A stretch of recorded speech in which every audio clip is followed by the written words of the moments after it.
Come on, work. Fuck.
Where are you?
You see it?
And show the house footage too. Might as well get that out of the way so that some of the people who haven't seen this footage can get a feel for how compelling and powerful this evidence really is. It was starting to get dark, and Reed needed to get out of the forest. He realized that this was a discovery of a lifetime, and he needed to bring the alien back home with him. So he wrapped it up in his thermal blanket and dragged it back to his car. When Mr. Reed got home, he put the alien into the large freezer in the garage. Finally Reed went to bed and tried to sleep. The next morning he went back to the freezer and heard a scratching sound coming from it. He pulled the creature out, moved it into his living room and unwrapped the blanket while videotaping the whole thing. After a few days, Dr. Reed claims he was harassed by government agents, the so-called Men in Black, and that they had tried to kill him. One day, Mr. Reed was rammed off the side of the road, and his house was ransacked and the alien was stolen. To this day, Dr. Jonathan Reed still maintains he captured a real alien being, despite his allegations being branded one of the most far-fetched alien discovery hoaxes on record. I'm going to talk about that. Now this is after he's brought this thing home. He was, as you can see in the forest video footage, he was extremely distraught. He was you know, having a reality check because he didn't understand what was going on. He was extraordinarily sick. He'd been vomiting for over an hour. He was dehydrated, and that's why he was wheezing and panting. Plus, he was in a higher altitude, so the oxygen was thinner up where he was at. So he's running around the forest. He's dehydrated. He's sick. Well, he wrapped this thing up and decided he was going to try to hide it. Before he knew it, he was back to his car, and he ended up bringing it home with him. And this is a short time later. He decided that he was going to document it because he made some phone calls to some friends and nobody had called him back. Curiosity got the best of him. He came home, got cleaned up, and then went and got this back out of the freezer that he had put it in his garage because he was afraid it would decompose. And now he's going to do a little physical examination on his own. He's either extremely brave or extremely stupid. I don't know which. But at this point, he actually thought it was dead. So we'll learn later that it wasn't dead.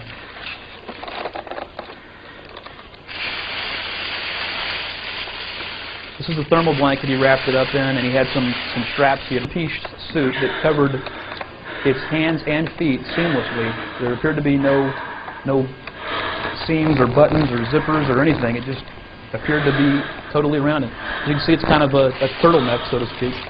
It's kind of a long neck.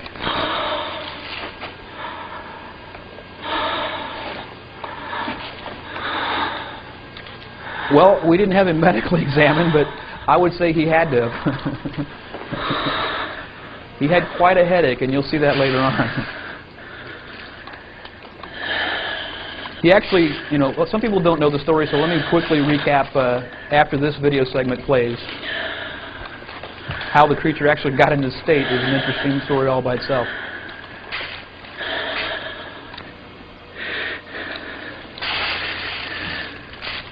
You watch the eye there as it kind of opens as he turns its head.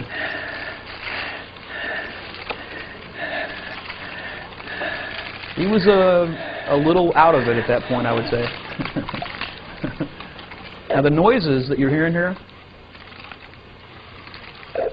those are coming from the creature. Now he thought that as he was moving its neck that air was just escaping from the lungs, and he just wrote it off as, you know, just this creature was still dead. Now he's kind of opening the eye there just to examine it.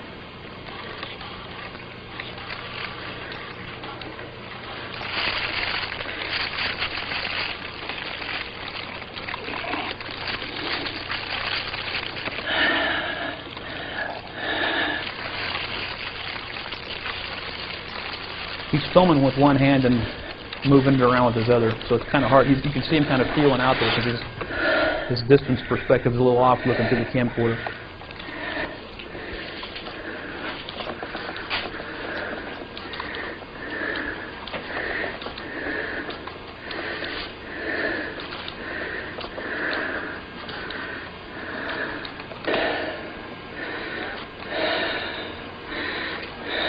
Is what?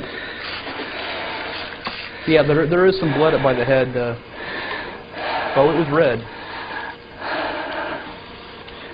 And I assumed that it was probably red because it breathes air. It's oxygen-based, and therefore it probably used hemoglobin the same way that we do, and so its blood is going to be red also.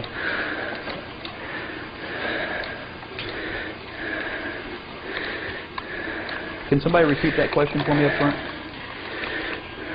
No, this is the same footage that we showed. I'm just showing this so that other people who haven't seen it can see it. Some people may not have a good recollection of all the footage. Now, this is the same footage. Okay, you win. I can argue. This was filmed in October of 1996. Now, he actually had the encounter on October 15th. This is sometime that evening, late that night. Okay. Yes, this is not the original. This is a copy of the original. The actual original, I believe, was stolen. This copy happened to have been sent off to a relative or a friend, I'm not sure which, and that's how he ended up still having it, because everything was taken out of his house. That noise came from the creature again.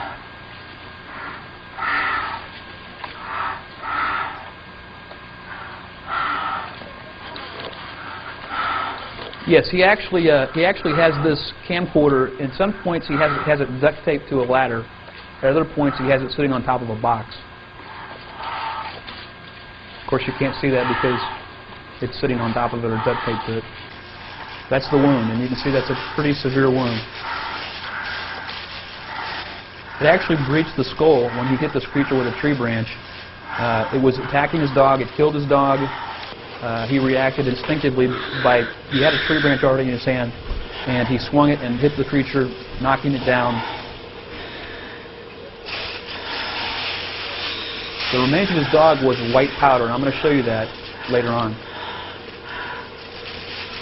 There were no remains that you could just pick up. I mean, it was powder. And I'm not sure he had any interest in really in getting that. That came from the creature too.